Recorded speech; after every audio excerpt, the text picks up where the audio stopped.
Hello and welcome back to Children's Reading Cove. This is chapter 14 of My Side of the Mountain by Jean Craighead George, in which we all learn about Halloween, October 28th. I have been up and down the mountain every day for a week, watching to see if walnuts and hickory nuts are ripe. Today I found the squirrels all over the trees, harvesting them furiously, and so I have decided that ripe or not, I must gather them. It's me or the squirrels.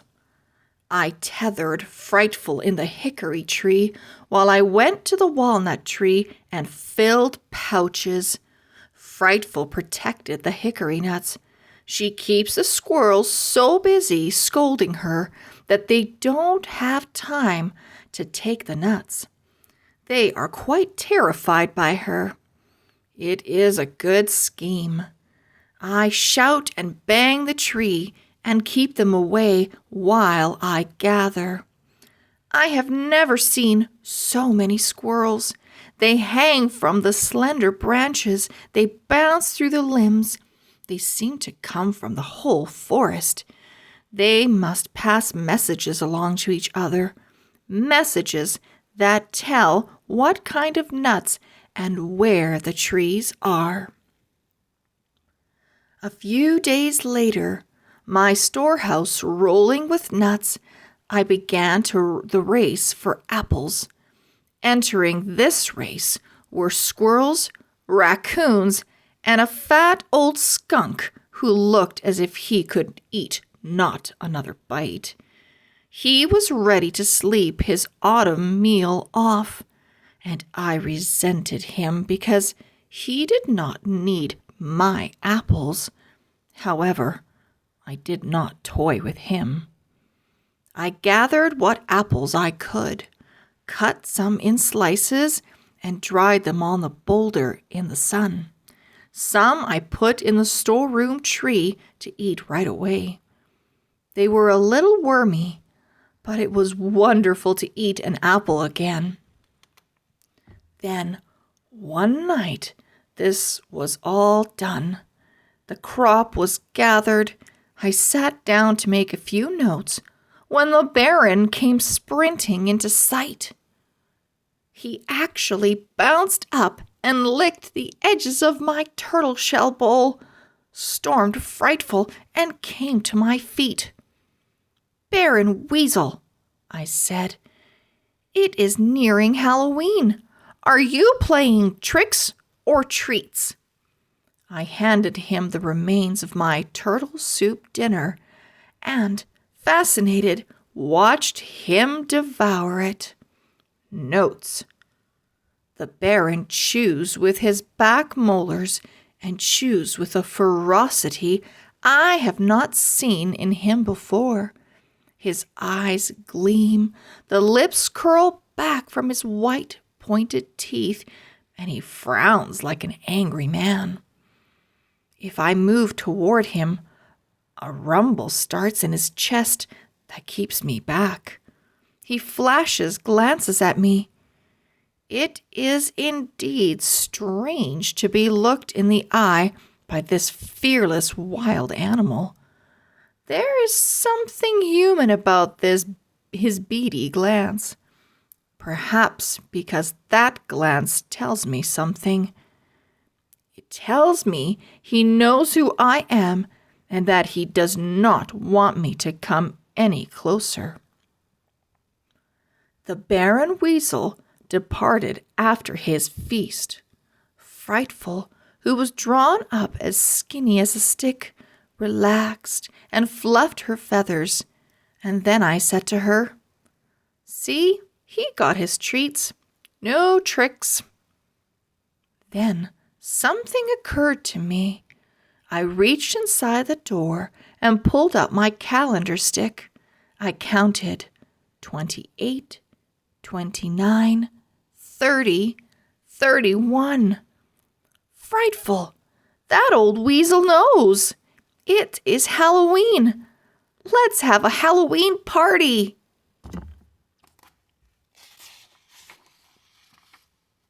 Swiftly, I made piles of cracked nuts, smoked rabbit, and crayfish. I even added 2 of my apples. This food was an invitation to the squirrels, foxes, raccoons, opossums, even the birds that lived around me to come have a party. When Frightful is tethered to her stump, some of the animals and birds will only come close enough to scream at her. So Bird and I went inside the tree, propped open the flap, and waited. Not much happened that night. I learned that it takes a little time for the woodland messages to get around, but they do. Before the party, I had been very careful about leaving food out because I needed every mouthful. I took the precaution of rolling a stone in front of my store tree. The harvest moon rose. Frightful and I went to sleep. At dawn, we abandoned the party. I left the treats out, however. Since it was a snappy gold-colored day, we went off to get some more rabbit skins to finish my winter underwear. We had lunch along the creek, stewed mussels and wild potatoes. We didn't get back until dusk because I discovered some wild rice in an ox bow of the stream. There was no more than a handful. Home that night, everything seemed peaceful enough. A few nuts were gone. To the squirrels, I thought. I baked a fish in leaves and ate a small, precious amount of wild rice. It was marvelous. As I settled down to scrape the rabbit skins of the day, my neighbor, the skunk, marched right into the campground and set to work on the smoked rabbit. I made some Halloween notes. The moon is coming up behind the aspens. It is as big as a pumpkin and as orange. The winds are cool. The stars are like electric light bulbs. I am just inside the doorway with my turtle shell lamp burning so that I can see to write this. Something is moving beyond the second hemlock. Frightful is very alert, as if there are things all around us. Halloween was over at midnight last night, but for us, it is just beginning. That's how I feel anyhow, but it just may be my imagination. I wish Frightful would stop pulling her feathers in and drawing herself up like a spring. I keep thinking that she feels things.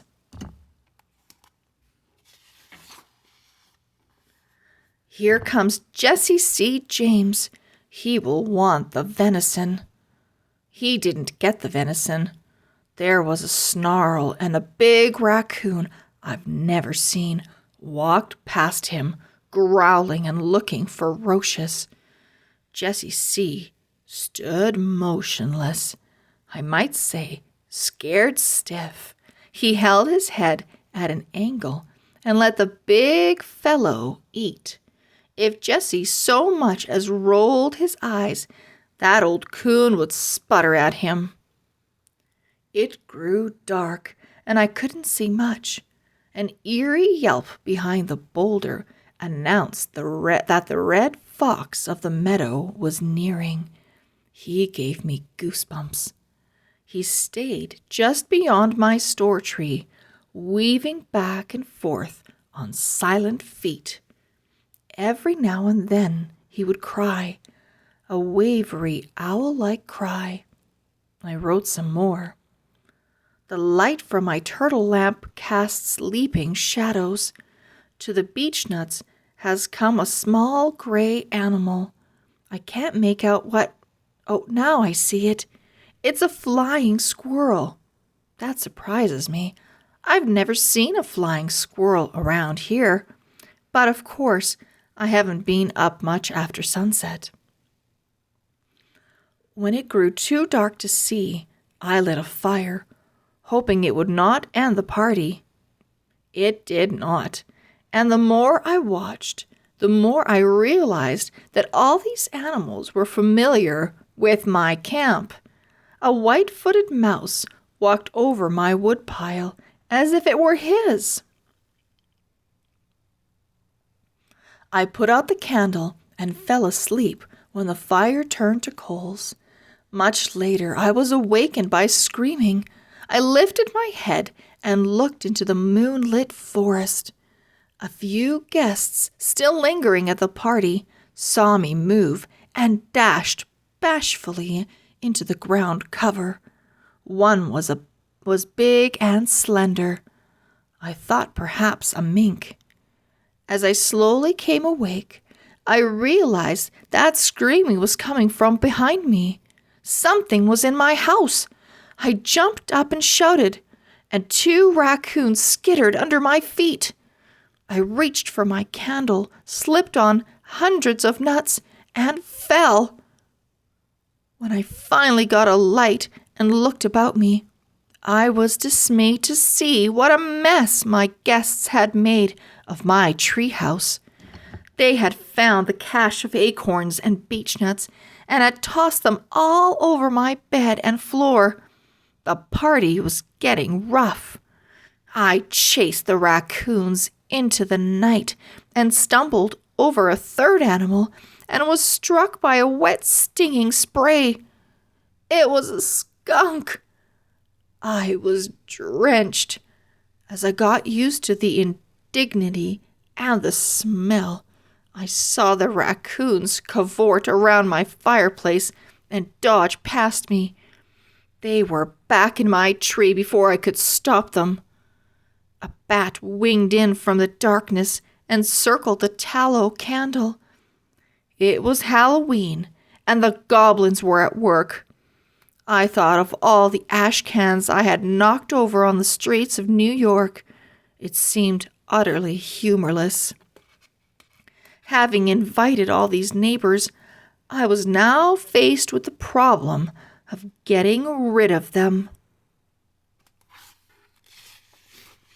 The raccoons were feeling so much at home that they snatched up beechnuts, bits of dried fish and venison, and tossed them playfully into the air. They were too full to eat any more, but were having a marvelous time making toys out of my hard-won winter food supply. I herded the raccoons out of the tree and laced the door. I was breathing relief when I turned my head to the left, for I sensed someone watching me. There, in the moonlight, his big ears erect on his head, sat the red fox. He was smiling. I know he was. I shouted, "Stop laughing!" And he vanished like a magician's handkerchief. All this had awakened Frightful, who was flopping in the dark tree. I reached in around the deer flap to stroke her back to calmness. She grabbed me so hard I yelled, and the visitors moved to the edge of my camp at my cry. Smelling to the sky, bleeding in the hand, and robbed of part of my hard-won food, I threw wood on the fire and sent an enormous shaft of light into the night. Then I shouted. The skunk moved farther away. The raccoons galloped off a few feet and galloped back. I snarled at them. They went to the edge of the darkness and stared at me. I had learned something that night from the very raccoon bossing Jesse C. James. To animals, might is right. I was biggest, and I was oldest, and I was going to tell them so. I growled and snarled and hissed and snorted. It worked. They understood and moved away. Some looked back, and their eyes glowed. The red eyes chilled me. Never had there been a more real Halloween night. I looked up, expecting to see a witch. The last bat of the season darted in the moonlight. I dove on my bed and tied the door. There are no more notes about Halloween.